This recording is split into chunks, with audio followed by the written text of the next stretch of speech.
यह Bible in one year का हिंदी प्रकरण है। तीसरा दिन। चलते हुए बातें करें। मुझे चलना अच्छा लगता है। स्पष्ट रूप से यह सबसे अच्छे शारीरिक व्यायाम में से एक है।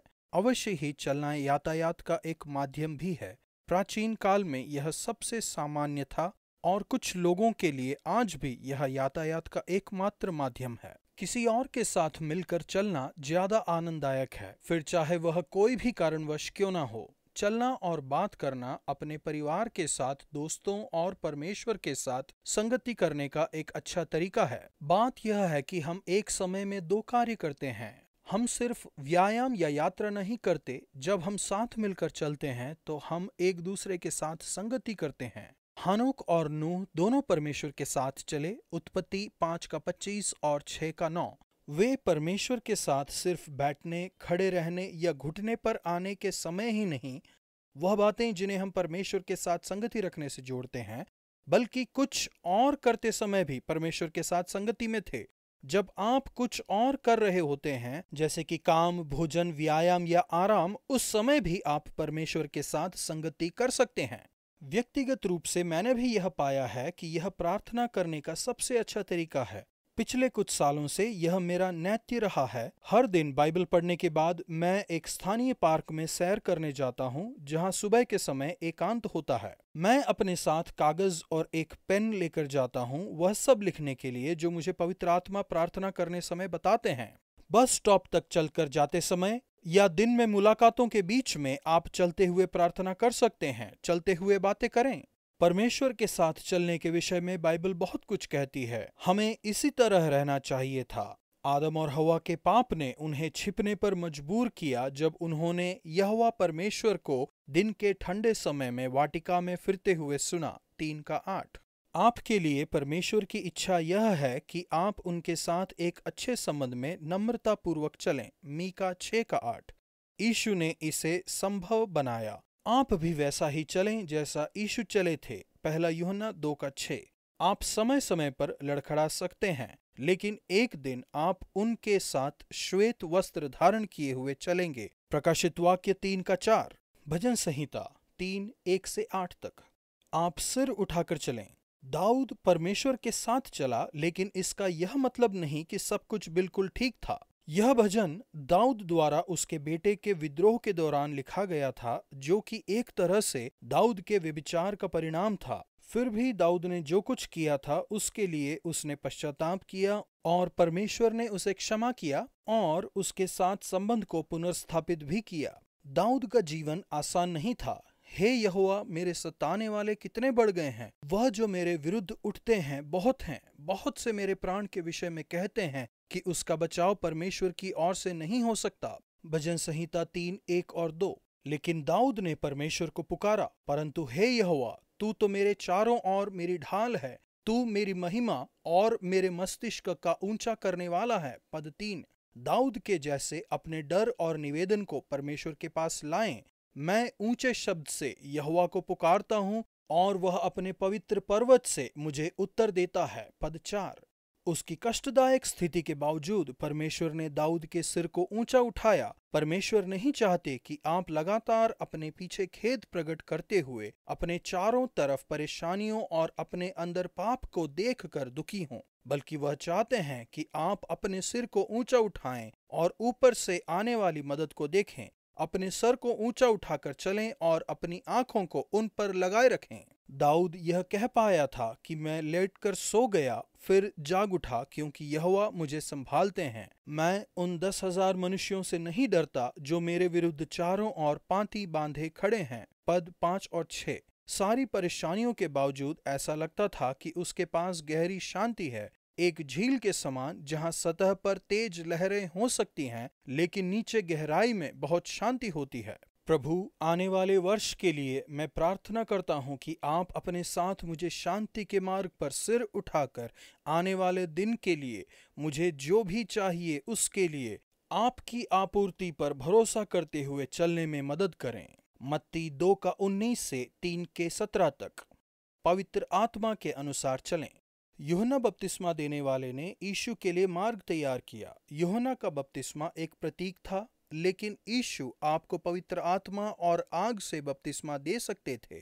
3:11। फिर इस भविष्यवाणी की पुष्टि नाटकीय रूप से पूरी हुई जब यीशु का बपतिस्मा हो जाने पर पवित्र आत्मा यीशु पर उतरे। पद 16।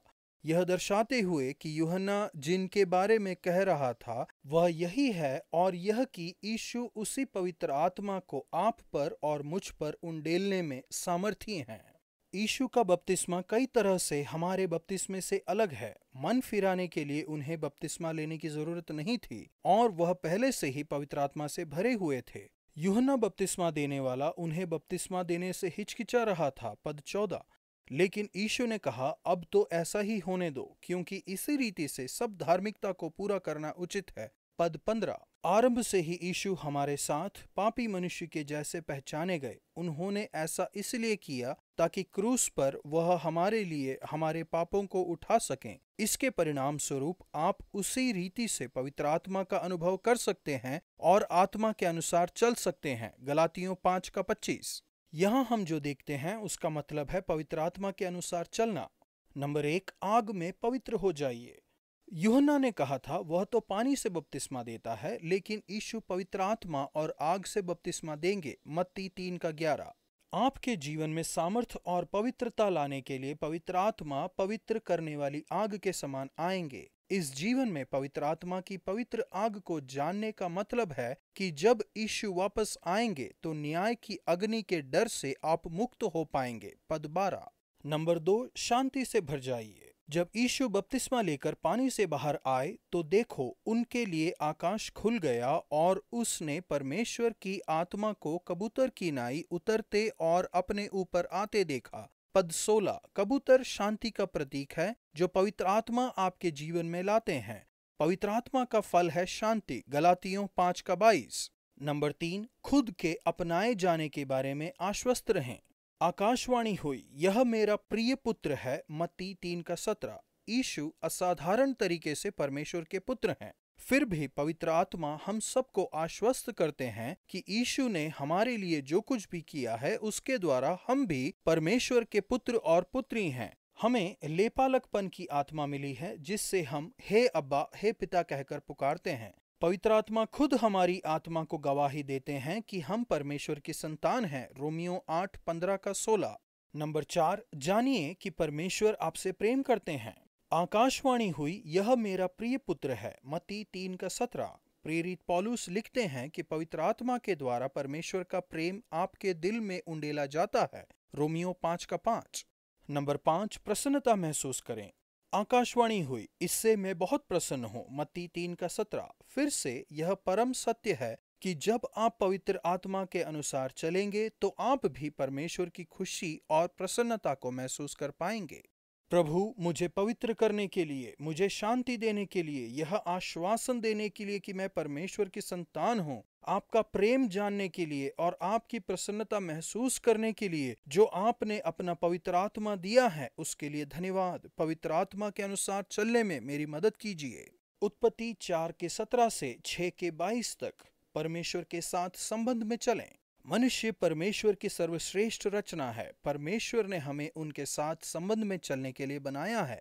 जब परमेश्वर ने मनुष्य की सृष्टि की तब अपने ही स्वरूप में उसको बनाया। उसने नर और नारी करके मनुष्य की सृष्टि की और उन्हें और सारी मानव जाति को आशीष दी। 5:1 और 2। फिर भी दुखद रूप से मानव जाति अपने मार्ग से भटक गई। मनुष्यों की बुराई पृथ्वी पर बढ़ गई और उनके मन के विचार में जो कुछ उत्पन्न होता है सो निरंतर बुरा ही होता है।